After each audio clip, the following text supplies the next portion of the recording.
Hi നമസ്കാരം എല്ലാവർക്കും എൻ്റെ പുതിയ വീഡിയോയിലേക്ക് സ്വാഗതം. അപ്പോൾ ഇന്നൊരു മുളകർത്തപ്പുളി ഉണ്ടാക്കാമെന്ന് വിചാരിച്ചിട്ടാണ്. അപ്പോൾ അതിലേക്ക് വേണ്ട സാധനങ്ങൾ ഇതാ 6-7 ചെറുള്ളി, ഒരു തണ്ട് കറിവേപ്പില, ഒരു 2 പച്ചമുളക്, പഴുത്ത മുളകാണ് കേട്ടോ, പിന്നെ 5 ഉണക്കമുളക്, പിന്നെ ഇതാ ആവശ്യത്തിന് പുളി കേട്ടോ വെള്ളത്തിലിട്ട് വെച്ചിട്ടുണ്ട്. ഇനി നമുക്കിത് ഉണ്ടാക്കുക എങ്ങനെ നോക്കാം. അപ്പോൾ ചട്ടി ചൂടായിട്ടുണ്ട് കേട്ടോ. അപ്പോൾ ഇനി ഇത്തിരി എനിക്ക് എണ്ണ ഒഴിച്ച് കൊടുക്കേ.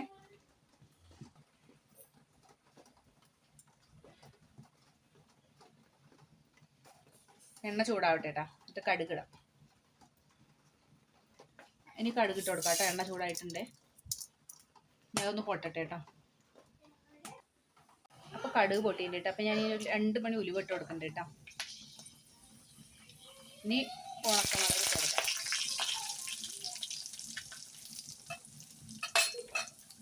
പിന്നെ ചെറുള്ളി ഇട്ട് കൊടുക്കാം കേട്ടോ.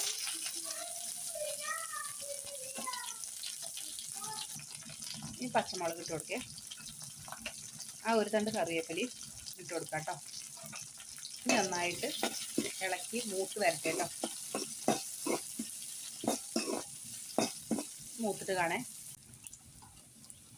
അപ്പോൾ അത് മൂത്ത് വരുന്നുണ്ട് കേട്ടോ. അപ്പോഴേക്ക് നമുക്ക് പുളിയൊക്കെ ഒന്ന് പിഴിഞ്ഞ് വെക്കേ.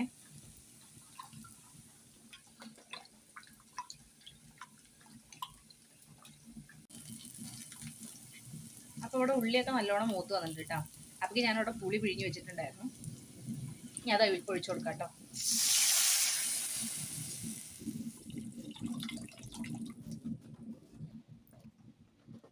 കുറച്ചും കൂടി വെള്ളം ചേർത്ത് കൊടുത്തിട്ട് കേട്ടോ.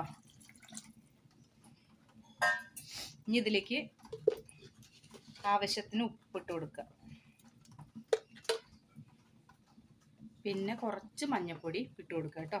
ഇനി ഇത് നന്നായി തിളക്കട്ടെ. ഇനി ഇതിൽ ഒരു പണിയില്ല കേട്ടോ. പണി കഴിഞ്ഞു. ഇനി ഇത് തിളയ്ക്കുക, വാങ്ങി വെക്കുക, അത്രയേ ഉള്ളൂ കേട്ടോ.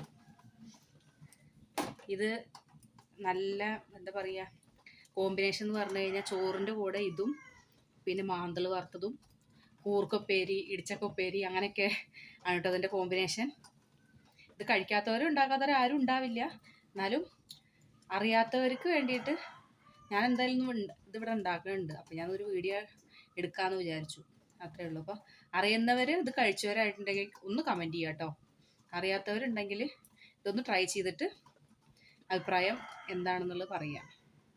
അപ്പോൾ ഇതൊന്ന് തിളയ്ക്കട്ടെ കേട്ടോ. ഇത് പാലക്കാട്ടുകാരുടെ ഒരു മെയിൻ പുളിയാണ്, വറുത്തപ്പുളി, മുളക് വറുത്തപ്പുളി എന്ന് പറയും. ഇനി തിളച്ചിട്ട് കാണാം. അപ്പോൾ നമ്മുടെ പുളി തിളച്ച് വരുന്നുണ്ട് കേട്ടോ. ഇതൊന്നും കൂടി നല്ലോണം തിളക്കട്ടെ, എന്നിട്ട് വാങ്ങി വെക്കുക കേട്ടോ. ഇതെല്ലാവർക്കും പെട്ടെന്ന് ഉണ്ടാക്കാൻ പറ്റിയൊരു സിമ്പിളായിട്ടുള്ളൊരു കറിയാണ്. അപ്പോൾ എല്ലാവരും ഒന്ന് ഉണ്ടാക്കി നോക്കുക കേട്ടോ. അപ്പോൾ നമ്മുടെ മുളകർത്തപ്പുളി ഇവിടെ റെഡി ആയിട്ടുണ്ട് കേട്ടോ. ഇനി നമുക്കിത് വാങ്ങി വെക്കാം കേട്ടോ. അപ്പോൾ എല്ലാവരും ഒന്ന് ട്രൈ ചെയ്യണേ. അടുത്ത വീഡിയോ ആയിട്ട് പിന്നെ കാണാം കേട്ടോ. Thank you.